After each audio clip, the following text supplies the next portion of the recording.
Ketika orang sudah marah, dia bisa melakukan apapun sekehendak nafsunya. Sebab marah itu melumpuhkan akal. Makanya ketika Nabi mengatakan orang yang bangkrut pada hari kiamat, dalam hadis yang panjang riwayat Imam Muslim, siapa saja kata Nabi, wa qad syatama hadza, dia suka mencaci orang, wa qadzafa hadza, menuduh orang hal yang tidak ia lakukan, wa akala mala hadza, memakan harta orang lain, wa safaka dama hadza, menumpahkan darah orang lain, wa daraba hadza, memukul orang lain. Itu semua kan dilakukan dalam keadaan marah. Jadi kalau seseorang sudah marah, Bapak Ibu, tidak bisa mengontrol dirinya, lumpuh akalnya, sehingga terjadi berbagai keburukan. Sabbih isma rabbikal a'la alladzi khalaqa fasawwa. Na'udzu billahi minasyaitonir rajim. Bismillahirrahmanirrahim. Assalamualaikum warahmatullahi wabarakatuh. Alhamdulillah alladzi bi ni'matihi tatimmus shalihat. Walhamdulillahi ala kulli hal wa fi kulli hal. Walhamdulillahi alladzi ahyana ba'dama amatana wa ilaihin nusyur. Wa ashhadu an la ilaha illallah wahdahu la syarika lah. Wa ashhadu anna sayyidana Muhammadan abduhu wa rasuluh alladzi la nabiyya wa rasula ba'dah, wa sallallahu alaihi wa ala alihi wa ashabihi wa baraka wa sallam. Amma ba'd, faqala Allah ta'ala fi kitabihil karim, na'udzu billahi as-sami'il 'alim minasy syaithanir rajim.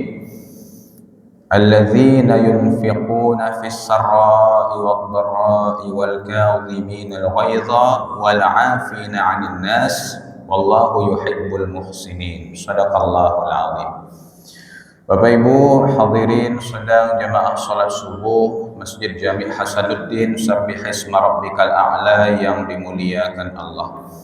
Segala puji hanya bagi Allah yang kita senantiasa bersyukur kepadanya. Allah masih mengumpulkan kita dalam ibadah yang sangat istimewa, spesial, khusus bagi orang-orang yang dicintainya, yakninya menghadiri sholat fardu subuh berjamaah ke masjid. Mudah-mudahan kita selalu mendapatkan nikmat ini setiap hari dalam hidup kita sampai kita bertemu dengan Allah nantinya. Amin ya rabbal alamin. Salawat dan salam kepada baginda Nabi Muhammad sallallahu alaihi wasallam.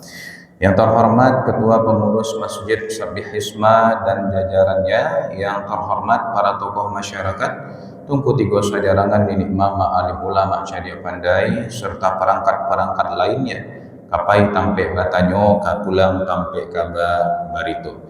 Yang terhormat ustadz-ustadz kita yang senantiasa mendampingi dan mengimami sholat-sholat kita, umumnya kepada seluruh jamaah, tidak disebut nama dan gelar, insya Allah kita semua dimuliakan Allah. Amin ya rabbal alamin. Dan sehat-sehat satunya Bapak Ibu.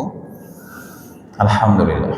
Bapak Ibu yang dimuliakan, kita lanjutkan bahasan kita dalam kitab Al-Arba'in An-Nawawiyah. Saat ini kita masuki hadis yang ke-16. Hadisnya diriwayatkan oleh sahabat Abu Hurairah. An Abi Hurairah radhiyallahu anhu, dari Abu Hurairah radhiyallahu anhu, anna rajulan qala lin nabi sallallahu alaihi wasallam awsini. Ada seorang laki-laki yang berkata kepada Nabi sallallahu alaihi wasallam, "Ya Rasulullah, berikanlah aku nasihat." Ausini. Maka Nabi sallallahu alaihi wasallam pun menjawab, "La taqdab." Jangan marah. Faraddada miraran, qala la taqdab. Nabi mengulangnya sampai beberapa kali. Beliau mengatakan jangan marah. Hadis riwayat Imam Al-Bukhari.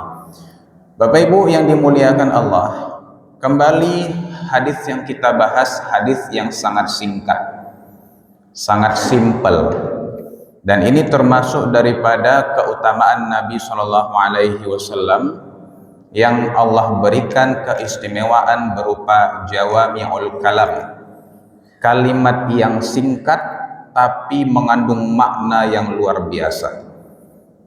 Jadi Nabi itu kalau mengecek singkek-singkek saja Bapak Ibu, tapi isi daripada kalimat beliau itu luar biasa bobotnya. Dan bahkan hadis ini boleh jadi yang paling pendek dari bahasan kita sampai hadis ke-16 ini. Memang ada beberapa hadis pendek yang kita bahas, tapi inilah yang paling pendek. La taghdab, itu saja. Intinya itu saja Bapak Ibu. La taghdab, jangan marah. Jangan marah, jangan marah, jangan marah. Nabi ulang beberapa kali. Nah, dan boleh jadi inilah hadis yang paling pendek dari seluruh 42 hadis Al-Arba'in dalam kitab Imam An-Nawawi tersebut. Nah, Bapak Ibu yang dimuliakan Allah, kita tarik beberapa pelajaran berharga dari hadis ini. Yang pertama, ketika sahabat tadi bertemu dengan Nabi, dia mengatakan, "Ausini, berilah aku nasihat."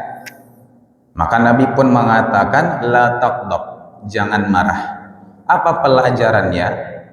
Kalau kita bertemu dengan orang soleh, orang alim, mintalah nasihat. Nah, Bapak Ibu yang dimuliakan, inilah yang dilakukan para sahabat. Mereka meminta nasihat kepada Nabi. Kalau mau pergi, mereka minta wasiat. Mereka minta Nabi berpesan sesuatu untuk mereka kerjakan. Dan ini adalah tradisi orang-orang soleh, kebiasaan orang soleh. Orang soleh itu kalau saling bertemu, apalagi bertemu ulama besar, maka dia minta nasihat. Dan hebatnya ulama-ulama Allah itu nanti memberikan nasihat Bapak Ibu, biasanya cocok jo diriawak. Begitupun Nabi Shallallahu Alaihi Wasallam, jika sahabat meminta nasihat, maka Nabi itu menyampaikan beda-beda. Si A minta nasihat, "Ya Rasulullah, beri aku nasihat." Nabi katakan, "Jangan marah." "Ya Rasulullah, beri aku nasihat." Nabi katakan, "Kasih orang makan." "Ya Rasulullah, beri aku nasihat." Nabi katakan, "Ucapkan salam kepada siapapun." Beda-beda Bapak Ibu. Kenapa? Nabi menyesuaikan dengan kondisi sahabat tersebut. Boleh jadi sahabat yang bertanya dalam hadis ini itu orangnya temperamen, mudah emosi. Nah, makanya Nabi menasihati jangan marah. Nah, ulama-ulama itu seolah-olah Allah berikan ilham kepada dia, sehingga dia tahu apa yang mesti dinasehati dari kita. Padahal baru pertama kali serobok kok, kita minta nasihat kan, akhirnya iya Pak, sesuai dengan ambo. Seolah-olah Allah memberikan nasihat kepada kita lewat perantara beliau. Ini orang-orang yang soleh Bapak Ibu, Allah berikan ilham kepada dia. Maka kalau bertemu dengan orang soleh, mintalah nasihat kepada dia. Kau kan yang ngacok minta foto Bapak Ibu. Ya kan? Kalau ya serobok di Ustaz Somad, Pak Abdul Somad, Adi Hidayat kan. Nasihatnya nomor sekian lah tuh. Yang majalah foto dulu, Ustaz, foto Ustaz. Apakah salah foto? Enggak juga. Tapi ini satu yang mesti kita ketahui, tradisi orang beriman itu saling meminta nasihat. Tapi ini berlaku bagi yang nio mandang akan nasihat saja Bapak Ibu. Ada orang yang kare hatinya ndak namuah dinasehati. Jangan naruh meminta nasihat lah, disinggung sakete saja alat singgung itu. Bapak Ibu yang dimuliakan Allah. Kemudian pelajaran yang kedua, Nabi mengulang-ulangnya. La taghdab faraddada miraran. Jangan marah, kata Nabi. Dan Nabi mengulangnya berkali-kali. Pengulangan ini menunjukkan ini perkara yang serius. Bukan perkara main-main. Perkara yang serius, yang dampaknya itu besar dan sangat penting untuk dipatuhi oleh seorang muslim. Diulang-ulang oleh Nabi. Bapak Ibu yang dimuliakan, memang marah ini menghimpun segala keburukan. Ketika orang sudah marah, dia bisa melakukan apapun sekehendak nafsunya. Sebab marah itu melumpuhkan akal. Makanya ketika Nabi mengatakan orang yang bangkrut pada hari kiamat, dalam hadis yang panjang riwayat Imam Muslim, siapa saja kata Nabi, wa qad syatama hadza, dia suka mencaci orang, wa qadhafa hadza, menuduh orang hal yang tidak ia lakukan, wa akala mala hadza, memakan harta orang lain, wa safaka dama hadza, menumpahkan darah orang lain, wa daraba hadza, memukul orang lain. Itu semua kan dilakukan dalam keadaan marah. Jadi kalau seseorang sudah marah Bapak Ibu, tidak bisa mengontrol dirinya, lumpuh akalnya, sehingga terjadi berbagai keburukan. HP lah tahampe, karena berangan lah pecah HP. Atau barang-barang lah tabang sadanya, kulkas lah tumbang, piring-piring lah pecah. Sudah tuh baru manyasa gunonyo lagi. Makanya marah ini sangat ditekankan oleh Nabi. Nah, Bapak Ibu yang dimuliakan, makanya Nabi sampaikan dalam hadis riwayat Imam Bukhari Muslim, laisa syadidu bisur'ah. Orang yang kuat itu bukanlah orang yang menang gulat, orang yang menang berkelahi. Innamas syadid alladzi yamliku binafsi indal ghadab. Sesungguhnya orang yang kuat itu yang mampu menguasai diri ketika marah. Artinya apa Bapak Ibu? Kesabaran yang paling utama adalah menahan marah. Kalau kita berbicara tentang sabar, sabar yang paling utama itu adalah menahan marah. Ini kata Nabi, orang yang paling kuat kata Nabi, orang yang bisa menahan amarah. Sedangkan yang paling kuat itu bermakna yang paling sabar. Maka kesabaran paling utama itu mampu menahan amarah. Nah, kalau mendapatkan musibah tentu orang sabar sadanya Bapak Ibu. Ya kan? Kalau mendapatkan ujian ini orang bisa sabar, tapi untuk menahan amarah, ya, ketika bergejolak mendidih darah dalam diri kita, itu perlu kesabaran yang luar biasa.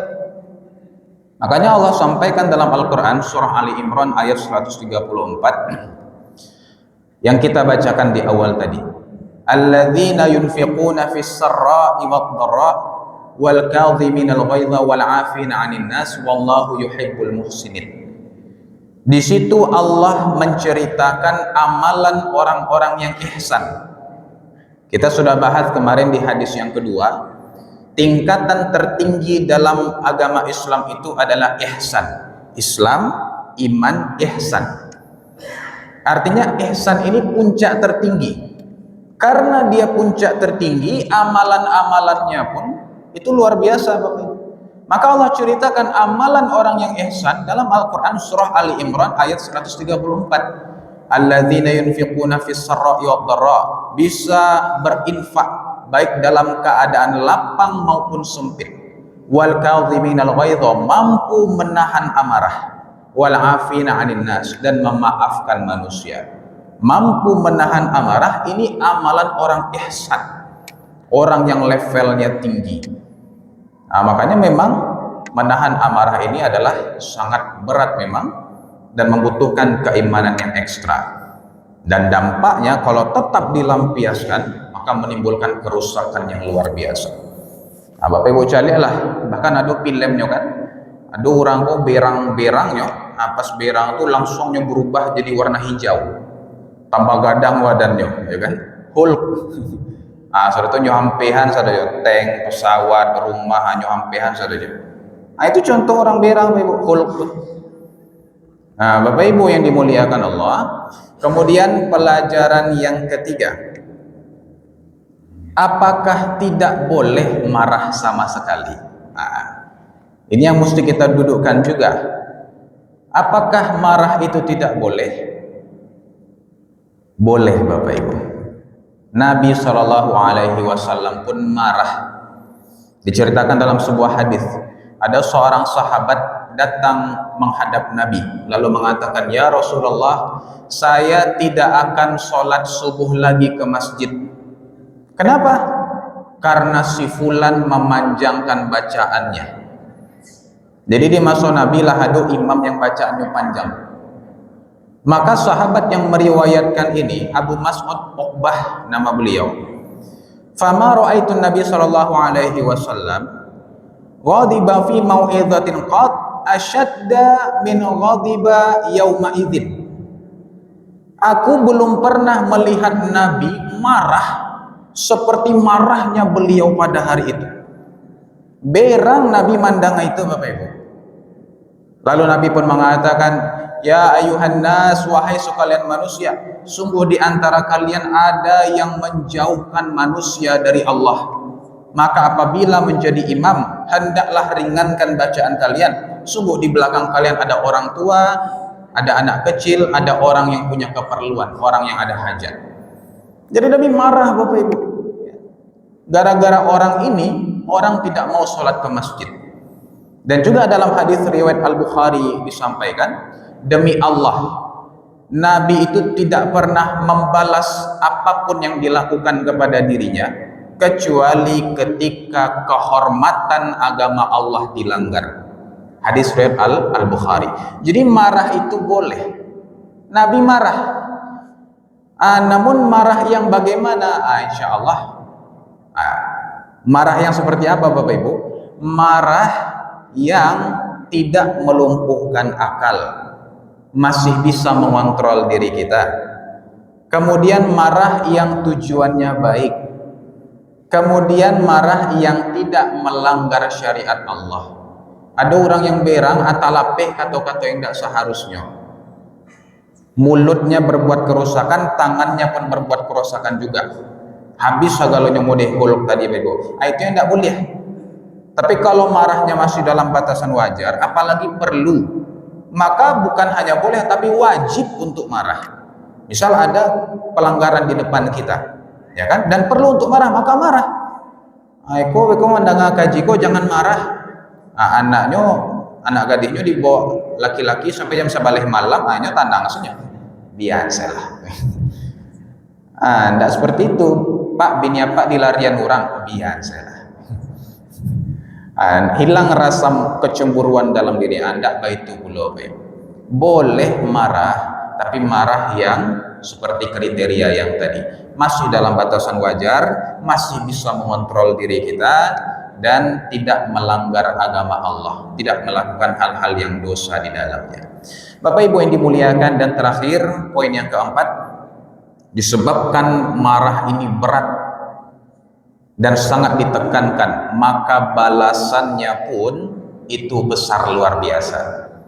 Dalam Al-Quran surah Ali Imran ayat 134 tadi, bagi orang-orang yang melakukan amalan ihsan tadi, dia bisa berinfak dalam keadaan sempit, dia bisa menahan amarahnya, dia bisa memaafkan manusia. Wasari'u ila maghfiratin min rabbikum wa jannatin arduhas samawati wal ardh. Bagi mereka disediakan surga yang luasnya seluas langit dan bumi.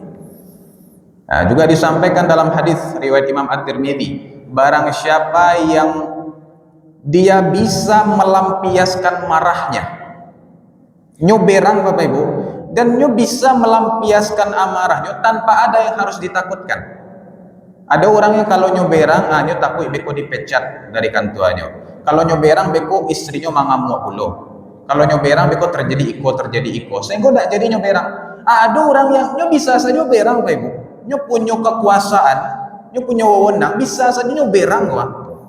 Tapi dia memilih bersabar. Maka apa kata Nabi? Nanti dia bebas disuruh memilih bidadari mana yang dia suka di surga nanti. Nah, artinya apa? Marah ini memang berat, tapi balasannya sangat besar. Dan hadis yang sangat populer riwayat Imam At-Tabrani, la taghdab walakal jannah. Janganlah kamu marah, bagimu surga.